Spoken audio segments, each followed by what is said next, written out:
I've talked about Bart Ehrman before a few times on this channel. I've reviewed some of his books, Forged, Did Jesus Exist, and Misquoting Jesus. But for my money, Jesus Interrupted is the quintessential Bart Ehrman book. If you're only going to read one Bart Ehrman book, this is the best one to read, in my opinion.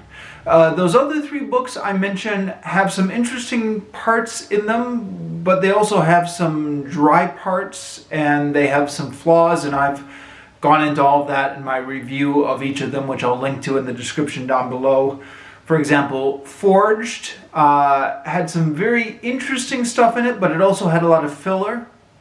I feel the same way about Did Jesus Exist? There were some very interesting sections. There were also some non-interesting sections. Misquoting Jesus, as I mentioned in my review, arguably exaggerated the scope of the problem that Bart Ehrman was setting out to describe. But Jesus Interrupted, I feel, is a fascinating book from beginning to end with very little filler in it, no filler in it, and very few things to criticize. Maybe the title. That title is a little bit cheesy, isn't it? I don't know whose idea that title was, Jesus Interrupted. But aside from that, it's a really fascinating book. So just to recap, Bart Ehrman has been publishing scholarly work for years, but his first mainstream book, as far as my memory serves, was a 2006 Misquoting Jesus. And I've talked about that book in a previous video. But that's the book that made him famous for a mainstream audience and got him on NPR and got everybody talking about him. This was the follow-up to that book, his second big book for a mainstream audience. And again, I'm not missing anything, am I? Somebody let me know if I'm forgetting something. I think this was his second big book for a mainstream audience. And this came out in 2009. And the theme of this book is, well, it covers a lot of ground, but it's basically, if you had to pick a theme for it, it's everything about New Testament scholarship that you've never been told before in church. So it's kind of all the problems with the New Testament, basically. Now, Bart Ehrman's area of expertise is the New Testament. He's a New Testament scholar. So I think in the first chapter he briefly alludes to some of the issues with the Old Testament, but that's not his area. So if you want to read about the Old Testament, you'll have to go with another book. But he gets into the stuff about the New Testament. So chapter 2 is devoted to all the factual contradictions in the New Testament. All the times when one part of the New Testament contradicts another part of the New Testament. And turns out there are tons of these. Loads of these. Chapter 3 then is about the theological contradictions between the different books of the New Testament. So, we kind of think of the New Testament as having just one theological viewpoint, but it turns out it has different theological viewpoints. The person who wrote Luke and Acts had a slightly different theology than the person who wrote the Gospel of John, who had a slightly different theology than Paul himself did in Paul's letters. And then chapter 4 is the reveal that much of the New Testament was not actually written by the traditional authors. So Matthew, Mark, Luke, and John did not actually write the Gospels of Matthew, Mark, Luke, and John. Paul did not write at least some of the letters attributed to him in the New Testament, 1st and 2nd Timothy and Titus. Peter didn't write 1st and 2nd Peter, etc. A lot of the books, there are, seven undisputed letters of Paul that the Apostle Paul actually wrote. But aside from that, the rest of the New Testament is not written by the traditional authors. And chapter 4 tells the reasons why scholars know this. Chapter 5 explains the current scholarship on who the historical Jesus was and what is possible to know about him. Chapter 6 talks about the process by which the canon of the New Testament was eventually decided. Now, if you grew up in church, you were led to believe that this was a very holy process, or where God was guiding the process every step of the way. But it turns out it was a very messy and very human process. Chapter 7 talks about some of the church doctrines, like the divinity of Christ, the Trinity, the doctrine of heaven and hell, and how these developed over time, over the first 4 centuries of Christianity. So these are, Bart Ehrman argues, doctrines which are not explicitly in the Bible. It takes some interpretation of the passages in the Bible to get these, and they were actually doctrines which the church developed in the first 4 centuries, and Bart Ehrman explains how it developed. And then chapter 8 addresses the issue of, is faith possible? So now that we know all these issues, the promise of the New Testament, is it still possible to be a believing Christian? I'll come back to that maybe, because that's a discussion, I think. Bart Ehrman argues yes, but it's a discussion. So I want to back up a little bit here and talk about the way Bart Ehrman frames these issues. So in chapter 1, Bart Ehrman kind of lays out his agenda. He talks about, well, let me quote him maybe here. This is from pages 3 to 6 in chapter 1. He's talking about first-year students who are going to study the Bible seminary in mainline Protestant universities. So these are seminary students. They're going to not liberal seminaries, but mainstream seminaries.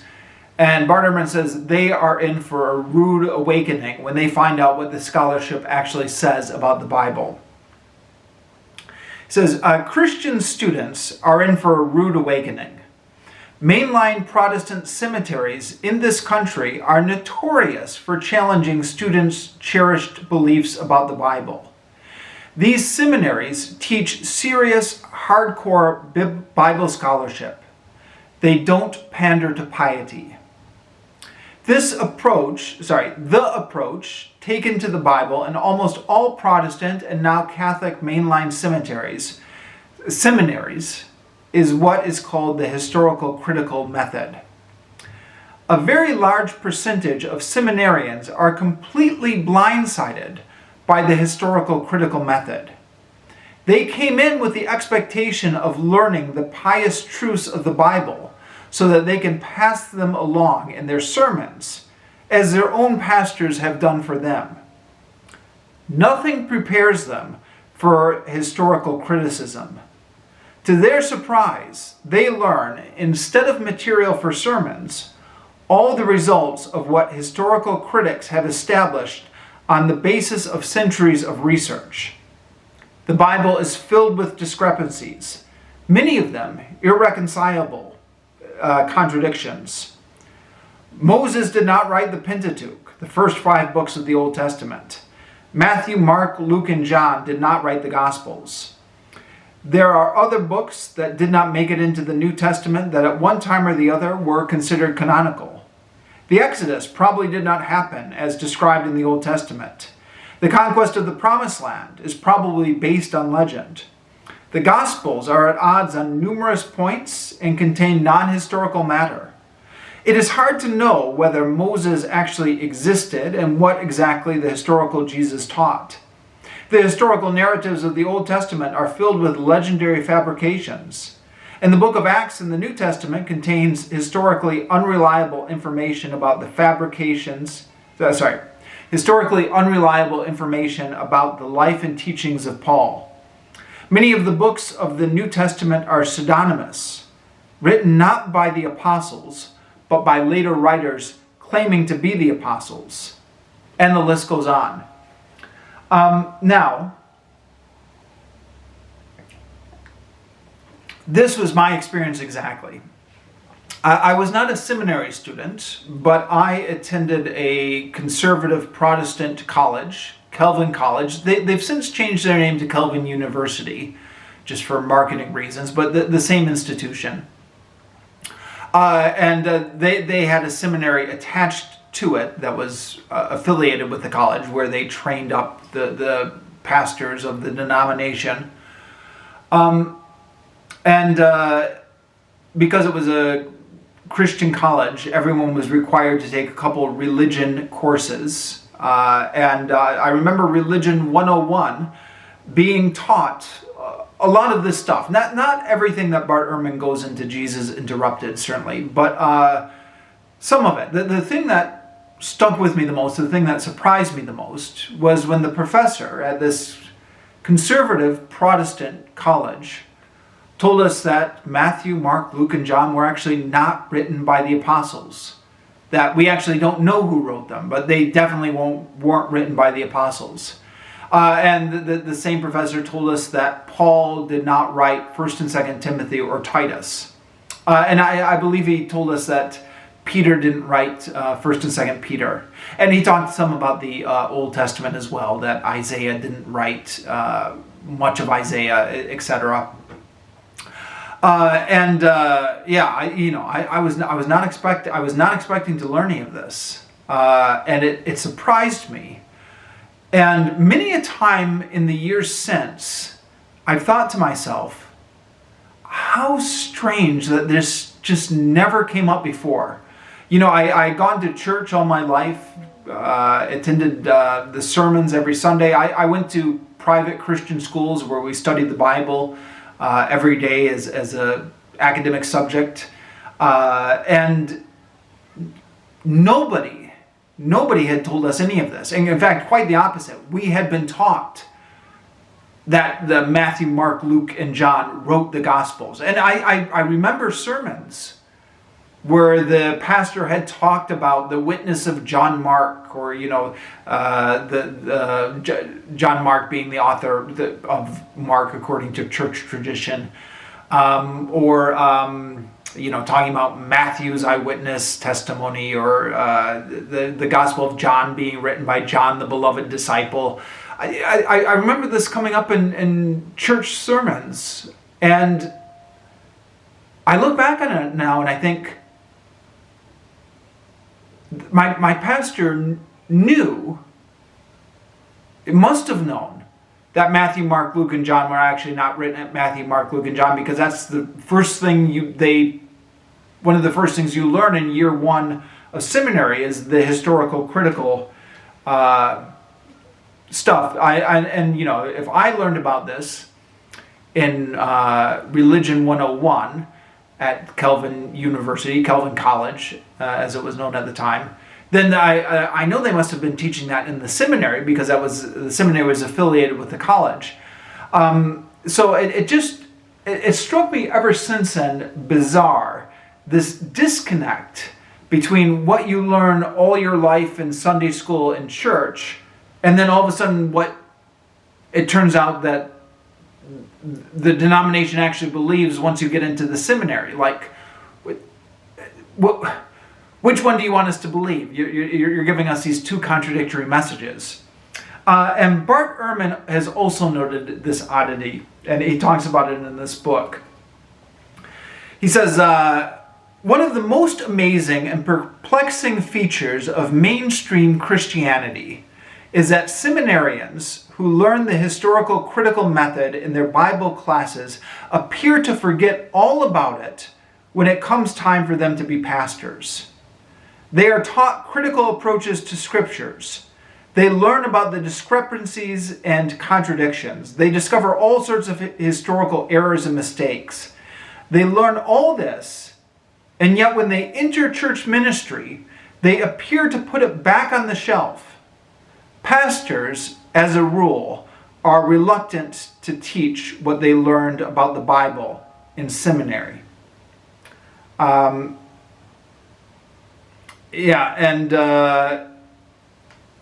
So he makes the point that there's this huge contradiction between what is the what the mainline Protestant denominations actually teach in the seminaries about the New Testament and what the pastors preach every Sunday. So he says his purpose in writing this book is to let the cat out of the bag.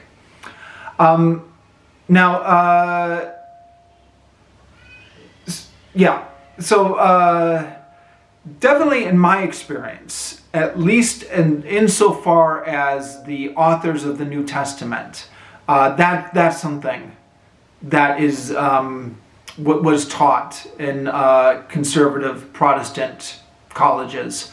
So and to some extent the contradictions.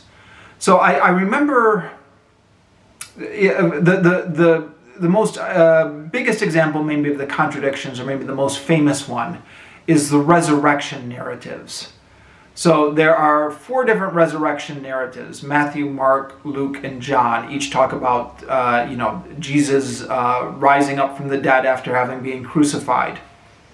And if you go to Sunday school or church, you would never realize that these are 4 contradictory narratives, because you just never sit down and try and iron out all the contradictions in them.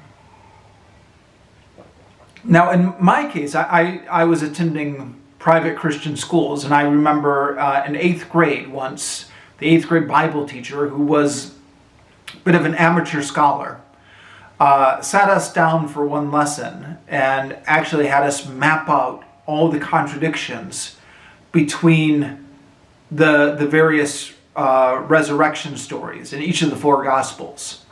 And he showed us how you could not reconcile them. I mean, it wasn't a matter of like taking these details from the 4 of them and putting together into one story. They flat out contradicted each other in a way that was almost impossible, pretty much impossible, to reconcile them into one story. It blew my mind at the time, because I never heard anything like that in Sunday school or the church. I'd always been taught that the Bible is perfect in every way and contains no mistakes whatsoever, and it's all true. And then you find out, but it contradicts each other. What's in one gospel contradicts what's in another gospel. So that's my personal experience. Insofar as the contradictions, some of the contradictions in the resurrection narrative, and the fact that the authors of the Gospels and a lot of the epistles aren't actually the ones that church tradition vouches for. There's a huge disconnect in my experience between what's taught in the Sunday school and what's taught in the church, and what is actually being taught in the denomination schools.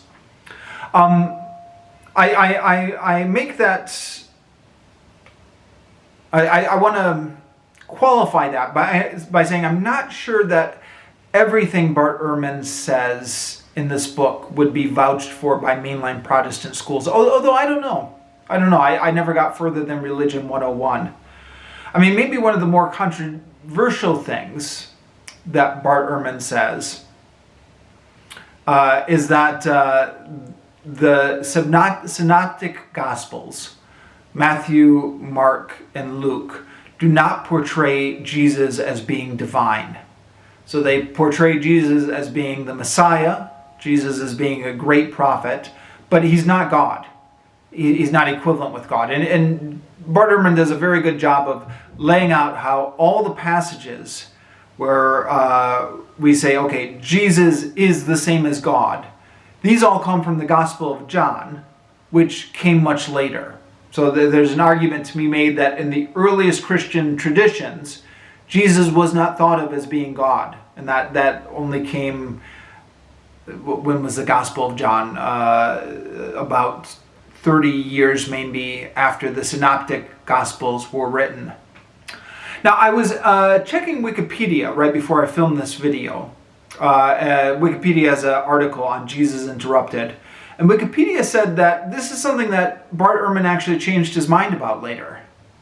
which I hadn't realized, or if I knew it, I had forgotten it. So I clicked on the links that Wikipedia provides, and the links take you to Bart Ehrman's blog, which you need to be a paying member to see the whole thing on. But you can see like the first little bit of the post above the paywall cut. And sure enough, Bart Ehrman does say, I've changed my opinion on this. I do think now there is some evidence in the Synoptic Gospels that Jesus was actually thought of as divine. And again, I can't read the whole argument because it's behind the paywall. Yeah, it's interesting. It appears to be something that Bart Ehrman has walked back slightly. It's interesting because I thought he made a very convincing case in Jesus Interrupted that the Synoptic Gospels do not view Jesus as divine. And I suspect that if I were to get behind the paywall and read Bart Ehrman's whole argument, it would still show that the Synoptic Gospels have a much more restrained view of Jesus' divinity than the Gospel of John. But anyways, another thing,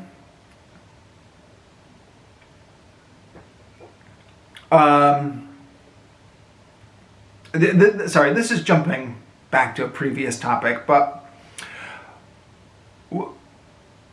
one of the things I remember very clearly from my Religion 101 class at Calvin College, a conservative Protestant college, was the professor's explanation of how we know that Matthew and Luke were copying from the Gospel of Mark.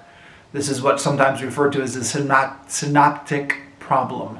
Sorry, I can't pronounce synoptic today for some reason.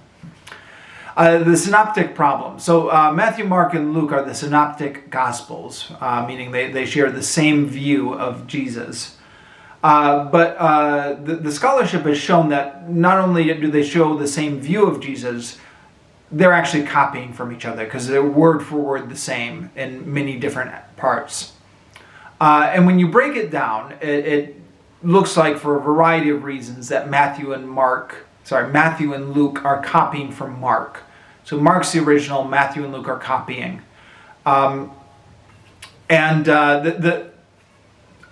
believe there's a whole bunch of technical linguistic reasons why this is so, like the types of changes, because they are making small changes. And the types of changes indicate that Mark is the original and Matthew and Luke are polishing up the language or changing it slightly for their own purposes.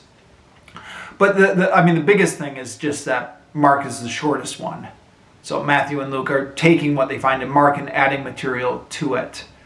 And I remember this very clearly from that class because I raised my hand at this point in the class. And I said, but wasn't Matthew there? And the professor says, yeah, exactly. So why would Matthew be copying from John Mark, who wasn't even there? And the professor then said, this is why scholars actually don't think the Apostle Matthew wrote the Gospel of Matthew. And he used that to launch into his explanation of why the scholars don't think that the Gospels were written by their traditional authors. Maybe because I remember that sticking with me so well, I always look when I'm reading any other author on the subject for them to give a similar explanation. And Bart Ehrman, puzzlingly enough, doesn't do this. I mean, he asserts that Matthew and Luke were copying from Mark, but he doesn't quite walk the reader through the logic of this, or show that because Matthew was purported to be an eyewitness by church tradition, it doesn't make sense that he'd be copying from John Mark, who wasn't an eyewitness. Now, I think Bart Ehrman in other places does do a little bit better job of making this clearer, but I was a little bit worried that somebody without the background on the synoptic problem might not get that point fully. But I don't know. Maybe I'm just worrying too much. Maybe somebody without the background was able to get the point fully. Then the last chapter, like I talked about earlier, was talking about, is faith possible? And this is something that I'm not sure Bart Ehrman did justice to. And in my mind, it's much more of a sticky problem. So, to come back to what I said earlier, Bart Ehrman is writing from the perspective of an agnostic. And he's a lot of his writing is written in somewhat of a polemic tone. The Bible is unreliable, Christian tradition is unreliable, the scholarship does not support Christian tradition. This is certainly the impression that you get from his body of work.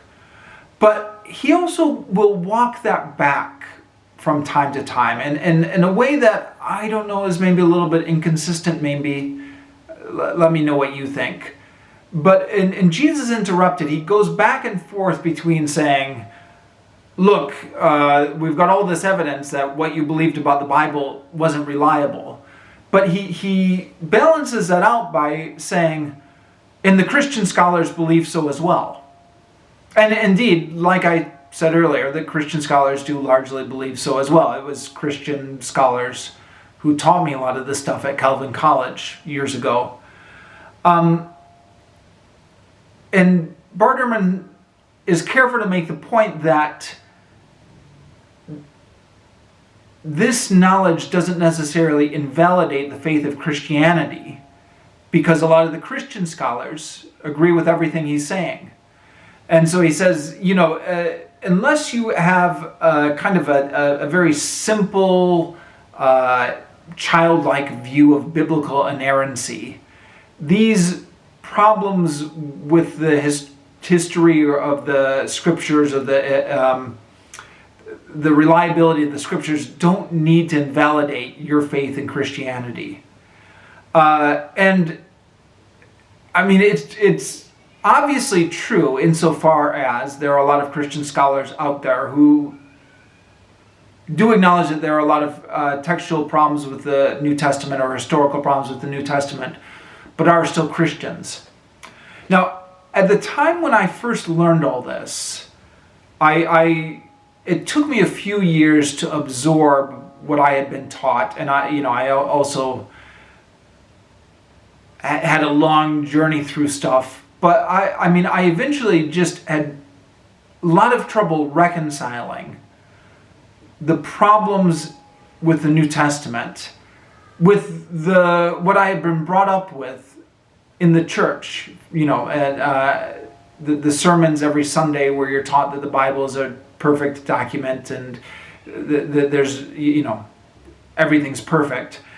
And the contradiction between the way I've been brought up and what the scholars knew about the Bible, I never quite was able to fit that together. And I wonder sometimes if I had spent more time in Calvin Seminary or spent more time engaged in dialogue with the professors who knew about the problems in the Bible but were still Christians anyways, maybe I would have been able to make that work.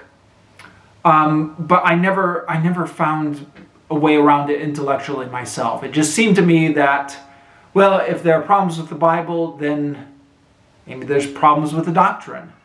There's all sorts of competing claims, right? There's the Buddhists and the Mormons and the Islams and the Hindus, the Muslims and the Hindus. If there are problems with the Bible, then maybe that's an indication that some of these other groups might be right, or maybe the atheists are right, or it just seemed to open a Pandora's box to me rather than make me firmer in my faith. Bart Ehrman's last chapter, and I'm running out of time now. This camera's going to shut off in a few seconds, so I'm just going to have to try and sum up here. Bart Ehrman's last chapter, in which he tries to explain how faith can still be possible knowing about these problems with the New Testament, didn't do it for me. I was still confused at the end of it how faith would still be possible. And granted, by the time I got around to reading this book, I was pretty much a confirmed agnostic anyways. But, okay, I'm going to have to leave it here.